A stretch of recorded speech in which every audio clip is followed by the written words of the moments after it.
ini merupakan hasil diskusi kami mengenai hukum acara pengujian undang-undang terhadap Undang-Undang Dasar pada mata kuliah Hukum Acara dan Praktek Peradilan mata kuliah. Izinkan kami memperkenalkan diri. Saya Putra Melangkai.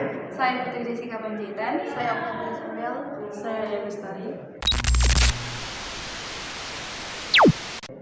Kita masuk ke pembahasan yang pertama, yaitu ruang lingkup pengertian undang-undang yang diuji.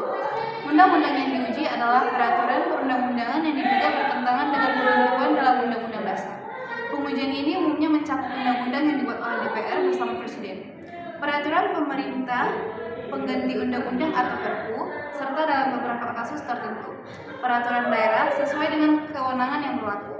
Proses pengujian hanya difokuskan pada norma-norma dalam undang-undang yang dianggap bertentangan dengan konstitusi, bukan pada kebijakan atau isi materi secara keseluruhan.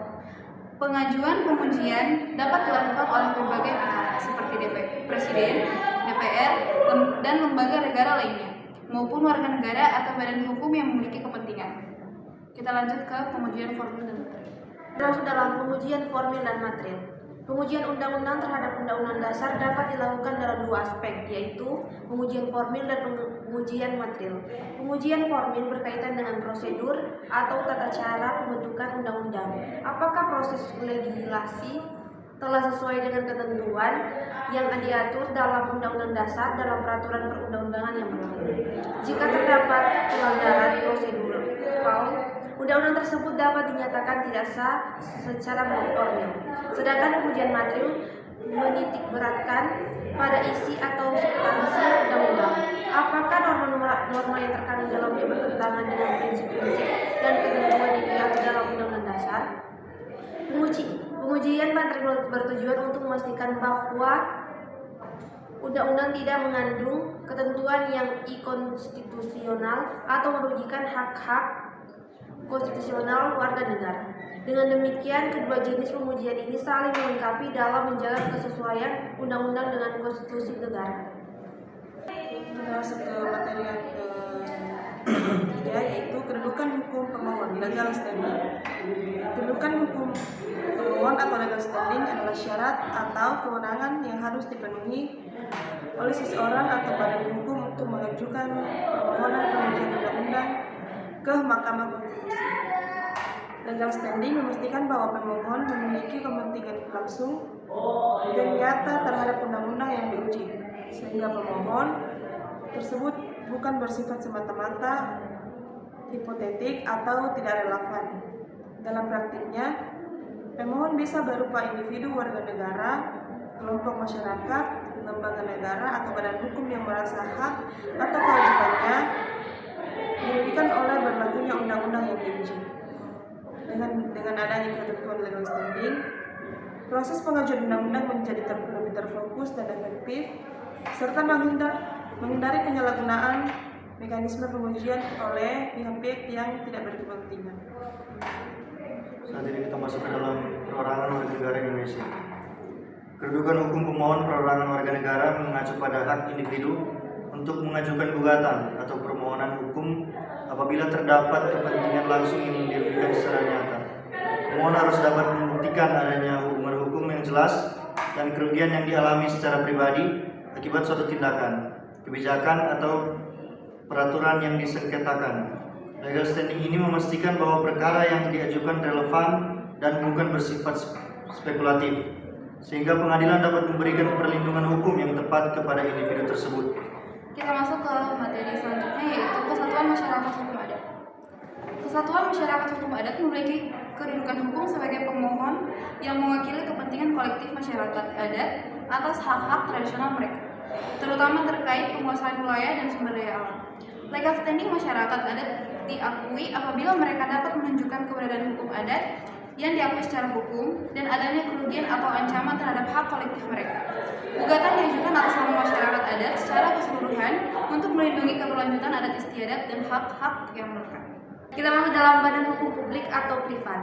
Badan hukum, baik publik maupun privat, memiliki kedudukan hukum sebagai pemohon apabila mereka mengalami kerugian atau ancaman terhadap hak dan kewajiban hukum yang melekat pada badan tersebut. Badan hukum publik dapat mengajukan gugatan terkait pelaksanaan fungsi pemerintahan atau kepentingan umum. Sedangkan badan hukum privat mengajukan perkara yang berkaitan dengan kepentingan bisnis atau organisasi mereka. Legal standing badan hukum ini bergantung pada adanya kepentingan hukum yang nyata dan kerugian yang dialami akibat tindakan atau kebijakan yang disengketakan. Kita masuk pada materi berikutnya, lembaga negara. Lembaga negara memiliki kedudukan hukum pemohon yang berkaitan dengan pelaksanaan fungsi konstitusional dan kewenangan yang diberikan oleh Undang-Undang Dasar. Sebagaimana pemohon, lembaga negara dapat mengajukan perkara untuk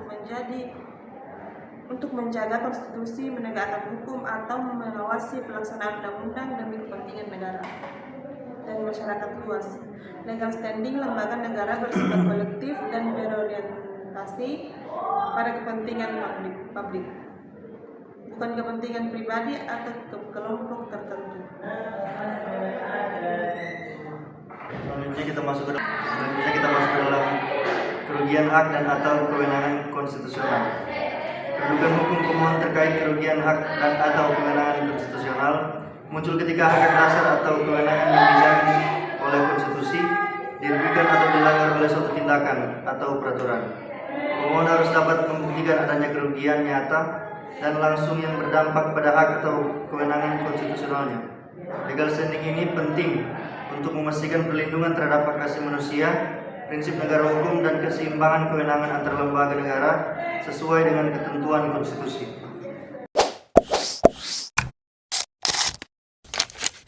Sekarang kita masuk dalam sesi tanya jawab dan saya serahkan kepada teman saya Dea Lestari. Oke, menurut teman-teman, apa implikasi dari putusan MK yang bersifat konstitusional bersyarat atau tidak konstitusional bersyarat? Bisakah berikan contohnya? Saya akan menjawab. MK mengakui undang-undang sah, tapi dengan syarat tertentu harus dipenuhi agar tidak bertentangan dengan konstitusi.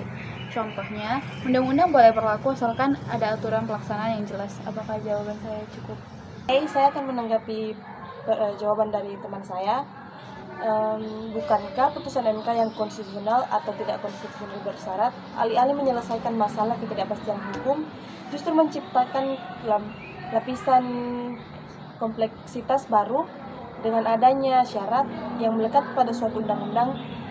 Bagaimana masyarakat dan aparat penegak hukum dapat secara jelas memahami dan menerapkan undang-undang tersebut?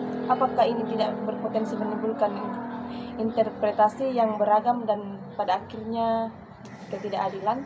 Saya akan menjawab, memang benar bahwa putusan MK yang bersyarat dapat menimbulkan kekhawatiran terkait kompleksitas dan potensi interpretasi yang beragam. Namun, ada beberapa poin yang perlu dipertimbangkan. Yang pertama yaitu kejelasan syarat. MK memiliki kewajiban untuk merumuskan syarat-syarat dalam putusannya dengan sejelas mungkin. Syarat tersebut harus spesifik, terukur, dan dapat dilaksanakan atau smart. Jika syaratnya ambigu, MK dapat dimintakan klarifikasi atau peninjauan kembali putusan. Yang kedua, sosialisasi dan edukasi.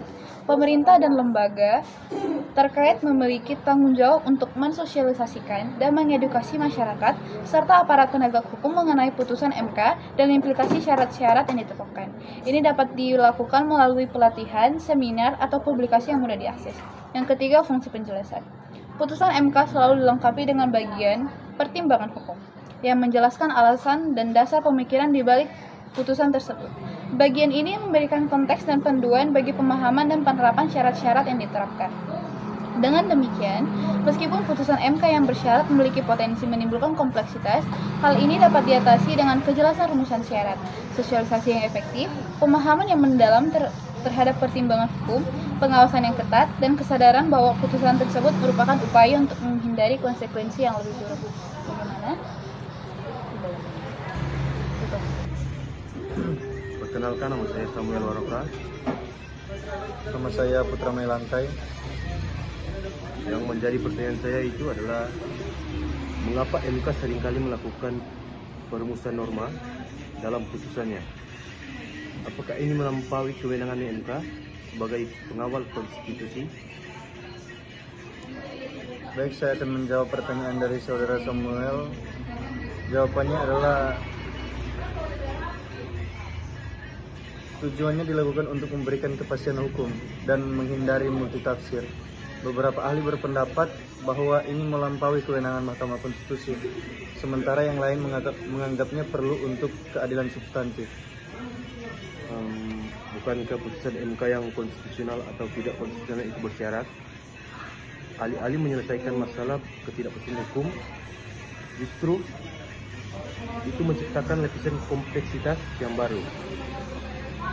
Dengan adanya syarat yang melekat pada suatu undang-undang, bagaimana masyarakat dan aparat penegak hukum dapat secara jelas memahami dan menerapkan undang-undang tersebut? Apakah ini berpotensi menimbulkan interpretasi yang beragam dan pada akhirnya ketidakadilan menurut saudara? Baik, saya akan menjawab sanggahan dari saudara, yaitu memang benar bahwa putusan MK yang bersyarat dapat menimbulkan kekhawatiran terkait kompleksitas dan potensi interpretasi yang beragam. Namun ada beberapa poin yang perlu dipertimbangkan oleh Mahkamah Konstitusi. Yang pertama, kejelasan syarat. MK memiliki kewajiban untuk memutuskan syarat-syarat dalam putusannya dengan sejelas mungkin. Syarat tersebut harus spesifik, terukur, dan dapat dilaksanakan.